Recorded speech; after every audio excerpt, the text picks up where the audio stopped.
Sige. Start. Please state your name, ma'am. Saka, ay nako. Yeah. Introduce yourself. Yeah. In your relationship ni Kobe. So, my name is Ivy Rose Sabal. I am the mother of Kobe Rose Sabal. Si Kobe is among first baby nga mo ni Keanu Ray Sabal. My name is Ken Ray P. Sabal, and I'm the father of Kobe Ross. Can you tell us more about Kobe? Unexpected baby na mo siya since gikan mi nabuwag sa ako ang bana for over 1 year. Then, wala mi nag-expect na tagan mi og anak. Si Kobe ang type sa baby nga jolly kayo. Then, bisag asa siya mo daghan kay maganahan niya tungod sa iyang pagka-kiat, sa iyang pagka-cute, sa iyang pagka-tampo kayo. I love ko nito. Jolly na bata. Very smart. O ka nang or inaanatan na, may perfect siya na inahatag na sa mga sa Ginoo.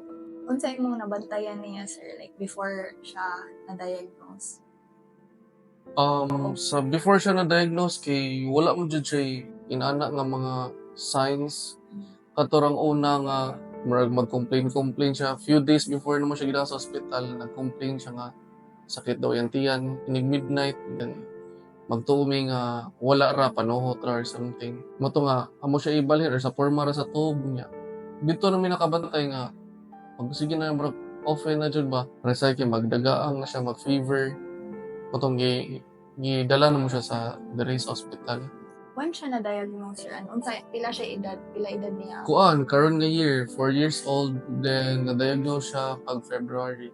Kung na-remember is, di siya mukaon, di siya muidede. Na-shock lang mi kay magtama na si Kobe. So, naabala kami as a parents. So, niadto mi ka nang ni-rush mi nga rin sa Chonghua. Then, gi-check siya kung unsa dyan iyang kwan. First nilang diagnose is kanang dengue.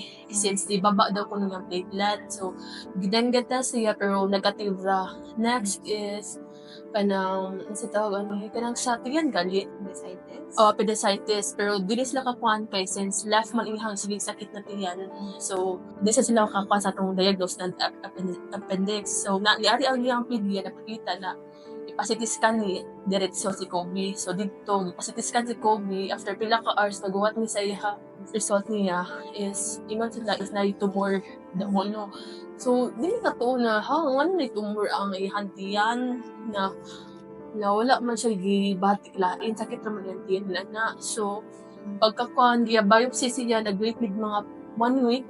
To, nibaon na mo na neuroblastoma stage 4 dahil siya. Unsa day ang giingon sa doctor sa inyo, sir, about Kobe?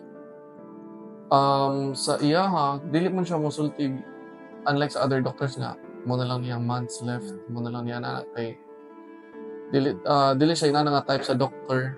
As long as na yung open nga medication nga na chance anang matabangan siya ba, mo go daw mi anak. Then don't worry sa future, one day at a time lang daw mi. Ang iya di ay diagnosis kay congenital siya or nikalit jud siya? Naingon na congenital since kanang both sa akong mama papa kay puro mga cancer ang sakit. Pero ang ingon sa yung doctor is murag since birth jud, like gikan pa baby niya jud daw is nanadjud daw kuno na siya. So, giingon ni doc mo unsa siya? Kanang What is neuroblastoma? Kanang neuroblastoma daw kuno is kanang sa mga infant siya daw kuno na sakit, which is sa adrenal gland daw kuno na mukal. Pero mga rare siya na aggressive na cancer. Okay. Ano ba siya giingon na prognosis? Sa iyaha yung gingon is kanang kuan daw kuno depende daw kuno sa tambal na ikuan sa iya sa bata if mo maminaw ba or dili. Aside atong kuan, ma'am, katong nanlain iyang tiyan, wa jud siya lain gipamati, wa siya giingon. Kuan lang kanang matug siya kay murag i-up gali ihanti siya. Siya? Kanang feel mo kay murag mo sign siguro na kanang Sakit. na sakit yan tiyan pero di siya moingon na ouch yan tami. Pero natin times na inikadlaw kay mo siya sakit yan tami, nga nagtumi ka ng butod ra or tungod ra sa aircon, ina ba? Unsa ang nausab sa inyong life after ato? Dako, dako og kausaban sa among lifestyle kay tungod so kada diagnose siya in and out na jud mi diri.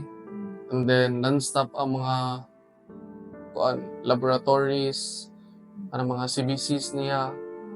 Always na jud mo na jud niya mong current nga lifestyle karon nga mag-chemo, then after gawas na pod.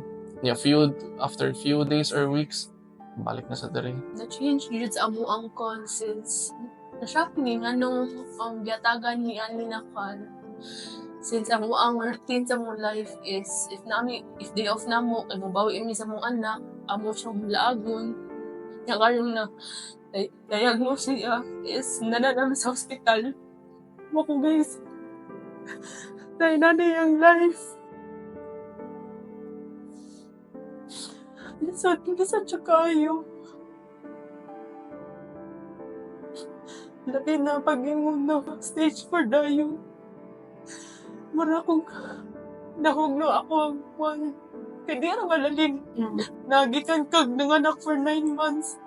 Then inana ra din sakit. So, okay na to, bisag unsang sakit lang. Bisag unsang sakit. Basta kanagin na agyapon siya galing. Na dili ka na sakit kay grabe ka financially drained. Grabe ang gasto yung sakita para lang ma-survive na mo among anak. So far, sir, unsa ang pinaka-challenging? Pinaka-challenging kanang mo kuan nga na siya mga side effects. Like kaya raman ang sa pagbantay niya kanang magsuka siya, maglabad yung ulo, ang pag-care niya kaya raman, pero ang lisod lang kay kanang ang feeling gi as a parent nga makita kaniya nga nag-suffer sa anak nga sakit ba niya. Saon mo og kanang try or kuan kay wala gani kay mabuhat. Each day kanang each day na magbantay ko niya kay wapit talaga ako unsa jud plano sa Ginoo, unsa jud plano niya para sa akong anak. Kung kay since stage 4 naman jud, so amot if kanang madawat ba namo or dawaton ba namo, nag-hope lang gyapon ni na kanang na may taanaw tay miraculous na ihatag ang Ginoo na uban pa na mo anak. Unsa man inyong mga treatments na na-undergo? Nakaagi na mi og tulo ka protocol. Katong una, katong set siya nga muni nga mga klase sa tambal gamiton gani. Then nakatry mi sa first doxorubin, katong isog jud siya. Then nakalitan si Kobe, naglain ang iyang something siyang problem sa heart. Namino unta iyahang tumor, kaso enlarge ang heart, nagtaas siya kanang mga BP, so di pa low dose iyahang chemo meds. Dili siya ma-continue sa doctor kay dili mo risk si doctor nga i-proceed pa niya kay basin ma-disgrasya or something. So nag-go dose with chemo meds, 10 cycles. Atong first kay 6 cycles man na to, then 1 cycle ra mo na try. Then nag-low dose si doc, 10 cycles. Nakaagi na mi og 4 ka cycle. Then every cycle na lagi na mga magsuka, magkuan. After sa 4 cycles kay nag-PET scan mi, then mo to na nagkadako daw kuno ang iyang tumor. Ang goal is mo pagamihan ang tumor ba kay para ma-remove gani siya. Kay lisod man kay ang iyang posisyon sa iyang tumor. Nasa di always. Diri sa iyang kidney sa babaw, something, then so tungod sa kadako niya, mersyag nagkupot siya sa mga main arteries ba, then dili man siya possible i-opera kay basin mahiwa or something ang dili mao, mag-bleed, then basin ma-accident na inuon. Ang iyang treatment kay Ipa-shrink, chemotherapy, ipa-shrink siya, then kung pwede na, paretong 4th cycle, i-CT scan siya kung pwede na, that's the time na i-surgery siya. Pero unfortunately sa iyang case, Kaya imbes mo gamay, mas ni-continue pa siya dako. Last treatment is which is eyes. Muna pinaka last treatment na naangari available sa Philippines ang eyes protocol. If dili gyapon maminaw ang kanang tumor is muna siya palliative dali. Ang iyang tumor, ma'am, wala pa sa di metastasize. Kasi na doon siya grow. Naaray nakitaan sa ihang liver man siguro murag nodule. Nya mo sa tuong giingon sa doktor na kan mayta kan itong mga gagmay nodules kay makuan kali sa iyang chemo gali niya. How are you coping man, ani? Ni untang kag-work? Okay, untang jud ko work kay para sa kuan na kay di man jud siya pwede if di ko undang o work kay may lain makafan akong bana is nag-work gihapon so bali ako ang nagkuan this is ako ang school life kay imbes hatagan na mo siya og kanang nindot daghan kay ngid ng plano sa among family daghan kay plano para kay COVID nya mao ni na happen niya na nasakit siya cancer. How are you coping with ani na? Kuan lang, hoping for the best gihapon ni. Pray every day, then ihatag sa Ginoo, hatagan ni chance niya na maayos si COVID, na ba? Abo mo ko lisod kayo yung gipangagyan sa inyong way to padayon mo jud gihapon. Continue to pray lang jud, think positive, then among gisigig hold ang gingon ni Doc kay mo jud among so kada sulti siya ato mo i-think nga what if maunsa ta na niya mo namin nga one day at a time lang jud ta. Na ba kay message para ni Kobe if makakita si Kobe ani? Kung makakita mo gani siya saan man ako sulti. Sige lang, take your time. Always remember na no matter what the struggles nga among nagian karon with him or sa iyang struggles nga giagian, proud kami sa iyang gipang-agyan and makaingon ko nga brave jud kay siya nga pagkabata and strong jud kay siya.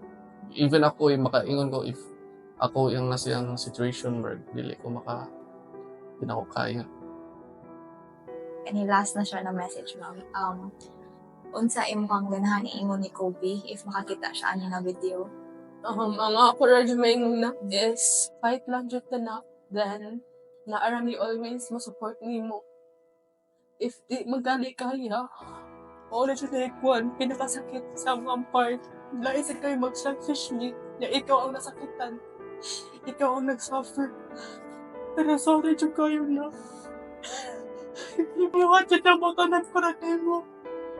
Robot na ngayon sa jeep na nasa Ginoo na. Pero happy kaya may top na. Mommy will always be here for you, Jeff.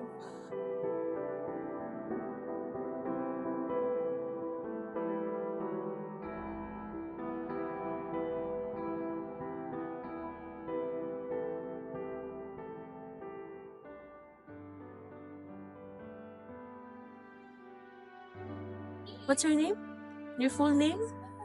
Only How old are you?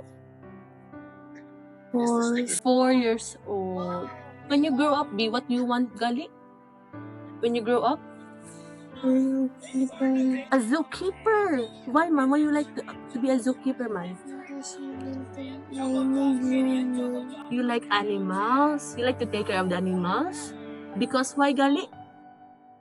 You like animals? What are your hobbies, Mandy? What do you like to play? Roblox. What else? Rainbow Friends. What else? What makes you happy, man? When you go out to the hospital, that makes you happy? And then, what will you tell to Papa God, man? Please help me. Oh, please heal you, no? So that we will not go back to the hospital, no? And you will be strong, right? What makes you feel better, man? If I go home. Huh? Go home. Go home? You want to go home na, Jud? What will you tell to your classmates, Mandy? Or to the people? Thank you everyone for always breaks. I Okay. And I love you. love you. Say bye-bye na. You look to that camera. Bye-bye. Then do like that, baby. Do like that. Bye-bye. Thank you. Thank you.